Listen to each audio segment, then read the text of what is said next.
मोदी ने जब से ये बयान दिया है कि आप लोकल के लिए वोकल बने, तब से कई ऐसे कला के क्षेत्र हैं जहां के लोगों के आंखों में अब सपने एक बार फिर से उड़ान भरने लगे हैं। ऐसा ही एक बुनकर है, वो है कोटा का डोरिया बुनाई कला, जिसको लेकर के अब बुनकरों के आंखों में एक नए सपने अब पलने लगे। देखिए ये रिपोर्ट। धागों की बुनाई कमाल, हाथों का हुनर बेमिसाल, खूबसूरत साड़ियां तैयार, कोटा डोरिया को मिलेगा ग्लोबल बाजार। कंधे पर चलते सधे हाथ, धागों में उलझी जिंदगी, संकट काल में भी बुनाई में ये रफ्तार। जी हां, कोटा की पहचान ये डोरिया बुनाई कला है। एक एक धागे को पिरोकर कपड़ा तैयार हो रहा है। कपड़ों पर शानदार डिजाइन तैयार की जा रही हैं और बुनकरों के हाथों के हुनर से बन रही है कोटा डोरिया साड़ियां। यूं तो ये साड़ियां देश विदेश में मशहूर है। नए दौर में सालों से कोटा डोरिया ने पावरलूम को चुनौती देते हुए अपनी अलग पहचान कायम की है।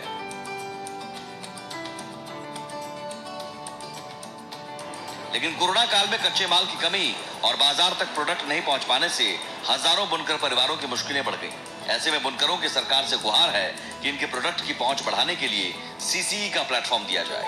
और राजस्थान की और हाड़ौती की जो अद्भुत कला है, जो पूरे विश्व के अंदर पहचानी जाती है, जानी जाती है, इसको जीवित रखा जा सकता है। भारत सरकार का जो उपक्रम है कोडेड इंडस्ट्री सीसीआई, जहां पर करोड़ों रुपए का भारत सरकार का बजट है। हिंदुस्तान के जितने भी दस्तकारी के सामान है वो उसके माध्यम से देश विदेश में सभी जगह बेचे जाते हैं और कई उसके शोरूम भी हैं। अगर भारत सरकार चाहे तो वहाँ पर कोटा डोरिया के सामानों की खरीदी करे, वहाँ रखे और उसको बेचे, तो निश्चित तौर पर जो अभी 2 महीने 3 महीने से एक तरीके से कोटा डोरिया कई सालों पीछे चला गया है आर्थिक रूप से, उसको वापस सिंबल मिल सकता है। बुनकरों का कहना है कि सरकार कोटा डोरिया को बढ़ावा देने के लिए थोड़ी और मदद करे तो कोटा डोरिया हैंडलूम उद्योग न सिर्फ तेजी से आगे बढ़ेगा बल्कि हजारों नए लोगों को रोजगार भी मिलेगा।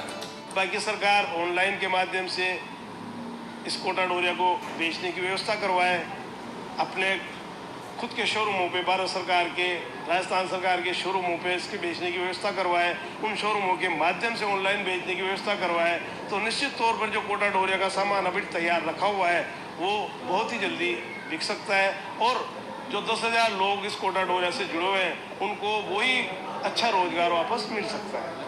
तो वैसे सरकार कर ही रही है, कुछ ना कुछ करती रहती है सरकार भी, और राजस्थान सरकार और इंडियन गवर्नमेंट भी करती रहती है। और जो अभी की युवा पीढ़ी है इस काम में बहुत ज़्यादा बढ़ चढ़ के हिस्सा ले रही है।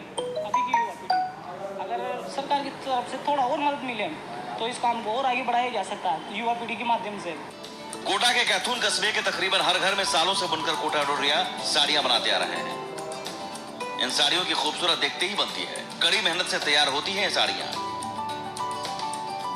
क्योंकि एक साड़ी बनाने में बुनकरों को 15 से 30 दिन का वक्त लग जाता है, जबकि डिजाइनर साड़ियां बनाने में तो 2-2 महीने तक लग जाते हैं। कैथून कस्बे में तकरीबन हर रोज 400 कोटा डोरिया साड़ियां तैयार की जाती हैं, लेकिन अब इन साड़ियों को अपनी बड़ी पहचान के लिए और बड़े बाजार की जरूरत है। और प्रधानमंत्री नरेंद्र मोदी की अपील कि लोकल को ग्लोबल बनाना है, उसमें कोटा के कैथून की कोटा डोरिया भी महत्वपूर्ण भूमिका निभाएगी। उम्मीद की जानी चाहिए कोटा डोरिया राजस्थान के साथ साथ आत्मनिर्भर भारत बनाने में महत्वपूर्ण कड़ी निभाएगा और आने वाले दिनों में इन बुनकरों के साथ साथ तमाम लोगों को बड़ी राहत भी मिलेगी। कैमरा पर्सन मुकेश शाकीवाल के साथ शाकिर अली, न्यूज़ 18 कोटा।